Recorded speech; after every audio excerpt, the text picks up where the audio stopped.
윤석열 계엄 선포문이 주류 언론 사설과 비슷한 이유. 김성재 에디터. 역사에 만약은 없다지만 그래도 한번 상상해본다. 만약 언론이 달랐다면 윤석열은 이 황당한 내란 범죄를 일으킬 수 있었을까? 올해 8월부터 민주당은 윤석열 계엄 선포서를 제기해왔다. 영향력이 큰 주류 언론들은 콧방귀를 뀌었다. 맨 앞에서 계엄 선포서를 제기한 김민석 최고위원을 망언 괴담 제조자라며 언론은 어쩌다 이렇게까지 됐냐고 비아냥댔다. 그런데 만약 주류 언론들이 김민석 의원의 말을 귀담아 듣고 윤석열이 혹시라도 계엄령 계획을 갖고 있다면 꿈깨라고 했다면 어땠을까? 윤석열 내란 수괴가 지난 3일 밤 흥분한 얼굴로 읽어내려간 계엄 선포문을 보면 그가 비상계엄을 선포할 수밖에 없었던 이유는 대체로 세 가지였다. 민주당의 검찰특경비 등 주요 예산 삭감과 검사 장관들에 대한 잇따른 탄핵소추, 그리고 평소 그가 입만 열면 후렴구처럼 불러댔던 종북 반국가 세력 척결이다. 그는 국회가 범죄자 소굴이 되어 자유민주주의 체제를 붕괴시키는 괴물이 되었다면서 폐악질을 일삼고 체제 전복을 노리는 종북 반국가 세력을 척결하겠다고 한 것이다. 만약 영향력이 큰 주류 언론들이 사전에 윤석열의 이런 생각이 틀렸다고 바로 잡아주었다면 어땠을까? 민주당 예산 삭감이 아주 잘못된 것은 아니니 대통령이 야당과 대화의 정치로 풀어보라, 검사들과 정부 관료들에 대한 탄핵으로 국정이 마비될 우려가 있지만 탄핵 사태를 유발한 정부가 먼저 반성하고 바뀌어야 한다. 라고 대통령 권력을 견제하고 비판하는 데에 더 목소리를 높였더라면 말이다. 윤석열이 대통령 취임 후 입만 열면 후렴구처럼 불러댔던 종북 반국가 세력 척결도 그렇다. 만일 여러 주류 언론들이 윤석열에게 이런 시대착오적이고 비뚤어진 생각을 버리고 야당과 반대 세력에게도 마음의 문을 열고 대화에 나서라고 설득했다면 어땠을까? 언론의 영향력은 막강하다. 윤석열도 언론을 우습게 보진 않았을 것이다. 그러니 수십 차례에 걸쳐 비판 언론과 기자들 압수수색도 하고 고소고발도 한 것이다. 위법적인 2인 방통위를 운영하고 KBS 사장과 임원을 뽑아 공영방송 KBS를 장악하고 오로지 정권을 홍보하고 미화하는 땡윤 방송을 만들기도 한 것이다. 자기가 임명한 방심위원장이 가족 친지 지인을 몰래 동원해 비판적 방송 보도에 제재를 가하도록 하고 정권을 지지하는 언론의 정부 광고를 몰아주고 극우 언론단체의 돈까지 지원해줬다. 이렇게 비판 언론의 입은 틀어막고 어용 언론을 키우려 한 것은 그도 언론을 무서워했기 때문이다. 그렇다면 언론, 그중에도 영향력이 크다는 주류 언론들이 윤석열에게 생각을 좀 고쳐먹고 계엄망상을 갖지 못하도록 꾸준히 그리고 큰 목소리로 주장해왔다면 12월 3일 밤의 비극은 일어나지 않았을 수도 있지 않았을까? 그러나 주류 언론들은 어땠는가? 대부분의 주류 언론들은 윤석열 대통령 취임 이후 줄곧 그의 잘못된 생각과 허황된 망상을 비판하기는커녕 맞장 붙여주고 격려하고 홍보해줬다. 윤석열이 말하지 않아도 알아서 그의 생각이 실현되도록 도왔다. 그가 말하기 전에 그의 생각을 지면에 화면에 보도해 국민 여론을 호도해왔다. 조선일보가 맨 앞에 섰고 중앙일보, 서울신문, 문화일보 같은 종이신문들과 땡윤방송 KBS 등 친윤 어용 언론들이 윤석열 취임 이후 2년 반 동안 그의 독단과 폭주를 방관하고 감싸줌으로써 그의 허황된 비상계엄 내란 망상을 도왔다고 할 것이다. 윤석열이 계엄 선포문에서 야당을 범죄 소굴, 종북 반국가 세력이 국정을 마비시키고 체제를 전복하기 위해 저질렀다는 예산 감액 관련 최근 보도를 보자. 11월부터 12월 3일 비상계엄 선포 직전까지 조선, 중앙, 서울, 문화의 사설 제목이다. 거야의 예산 망나니짓. 국정 방해가 유일한 목적인 감액 예산 폭주. 예산 독주, 거야 도 넘은 방탄보복 국회. 거야 국회의 반국익 입법 예산 폭주에 골병드는 경제. 야의 예산 행패. 법원엔 240억 원 더 주고 검찰선 500억 원 뺏는 민주당. 불법 시위 막았다고 경찰 예산 깎겠다는 민주당. 윤석열이 비상계엄 이유로 든 또 한 가지, 야당의 검사 정부 관료 탄핵과 관련된 보도를 보자. 감사원장까지 18명째 탄핵. 민주당의 윤 정부 존재 부정. 정부 무력화 노린 야폭주. 국가기관과 제도의 미비를 노리는 민주당의 폭주. 또 검사 탄핵하다는 민주당. 헌법과 국회에 대한 모독. 위헌적 탄핵소추 강행된 검찰 업무 마비. 피해는 국민. 황당 선동의 장외 탄핵몰이. 야의 연성 쿠데타 아닌가. 사흘 뒤 식물 헌재. 헌정 마비 두고 보자는 건가. 범죄인 위한 로펌이 된 국회. 어떤가? 마치 12월 3일 밤 비상계엄 선포문을 읽으며 흥분한 윤석열의 입에서 나온 것 같은 제목들 아니가? 윤석열은 이런 보도들을 보고 야당은 반국가 세력 국정마비 집단이란 생각을 굳힌 게 아닐까? 극렬 친윤 성향의 주류 매체만이 아니다.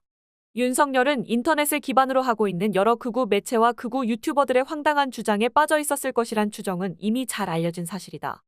민주당의 윤석열 비상계엄 선포 가능성 경고에 대해서도 주류 언론들은 비난과 조롱 일색이었다. 7년 전 박근혜 정권이 무너지기 직전 기무사가 만든 비상계엄 준비 문건을 보고도 충암파들이 줄줄이 군 핵심 요직에 영입되는 수상한 인사가 단행됐는데도 언론은 윤석열의 비상계엄 선포 가능성을 아주 외면했다. 민주당이 왜 그런 주장을 하는지 묻지도 않았고 더 이상 취재도 없었다. 만에 하나라도 계엄을 꿈꾸지 말라는 경고도 없었다. 김민석, 운동권 스타서 동갑 이재명의 호위무사로. 이재명 호위무사로 전락 김민석에 왜 이 지경이 됐을까? 계엄 검토할 이유도 필요도 없다. 대한정당 자격 의심케 하는 황당무계 계엄 음모론. 실체 없는 유령 계엄 의혹과 언제까지 싸워야 할까? 계엄 음모론 고집하는 김민석에 드리워진 정봉주의 그림자. 이재명의 봄 위한 쿠데타. 야의 서울의 봄 사법 계엄법 개정 추진 비판. 계엄 괴담 민주. 서울의 봄 대응팀까지. 대부분의 주류들은 이렇게 기사와 사설 칼럼을 통해 비상계엄 선포 직전까지 윤석열의 망상에 힘을 실어줬다. 정부 무력화, 국정방해, 거야 폭주, 예산 행패, 정부 부정, 헌법 모독, 야당의 쿠데타, 범죄인 로펌된 국회라며 윤석열의 야당 이꼬르 반국가 세력 주장을 뒷받침하는 여론을 조성해준 것이다. 이들이 사실상 윤석열 내란의 공범이라고 하면 과장인가?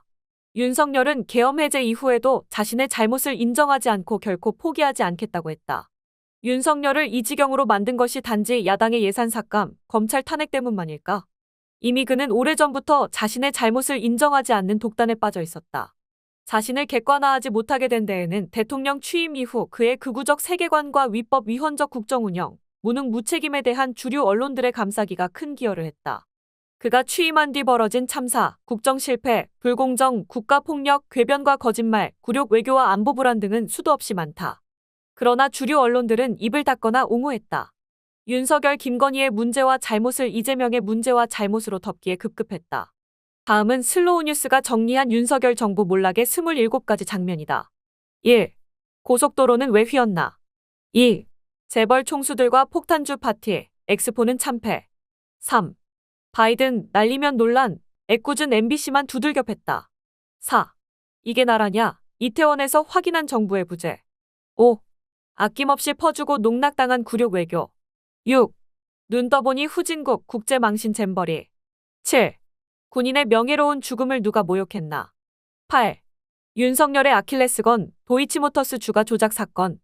9. 디올 100을 왜 디올 100이라 말 못하고. 10. 김건희 지인 찬스로 몰아준 수상적은 수혜 계약. 11. 철진한 이념 논쟁 부른 홍범도 흉상 철거 논란. 12. 중요한 건 일본의 마음, 딴 세상 역사관. 13. 건폭몰이로 시작된 윤석열의 폭주. 14. R&D 예산 삭감과 카이스트 입틀막 사건. 15. 정권 몰락을 부추긴 의대 정원 확대. 16. 대파 게이트와 벌거벗은 임금님의 악몽. 17. 김건희, 한동훈 익심 논란으로 보는 파멸의 징후. 18. 윤핵관도 못 건드린다던 김건희의 칠상시. 19. 검사위의 여사, 김이 곧 국가였다. 20. 마약 수사 외압 사건, 아직 수사는 시작도 안 했다.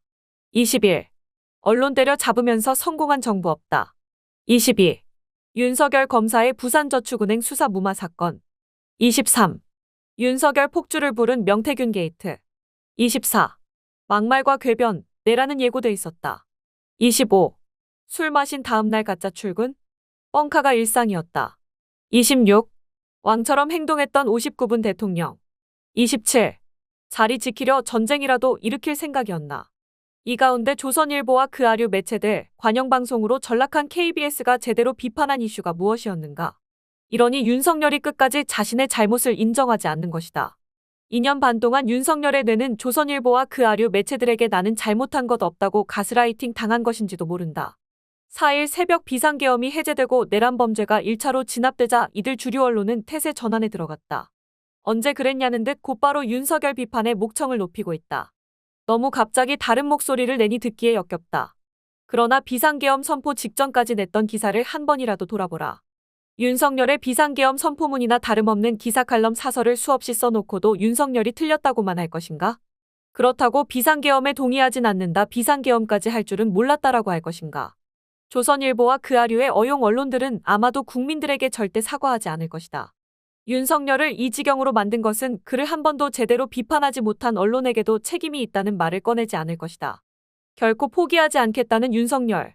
내란이 아니다라는 국민의힘과 같은 피를 나눴기 때문이다. 수많은 국민을 총칼로 죽인 전두환 내란 수괴를 찬양하고도 사과하지 않았는데 무슨 기대를 더하겠는가? 참, 아무리 그래도 김민석 의원에게만큼은 사과하기 바란다.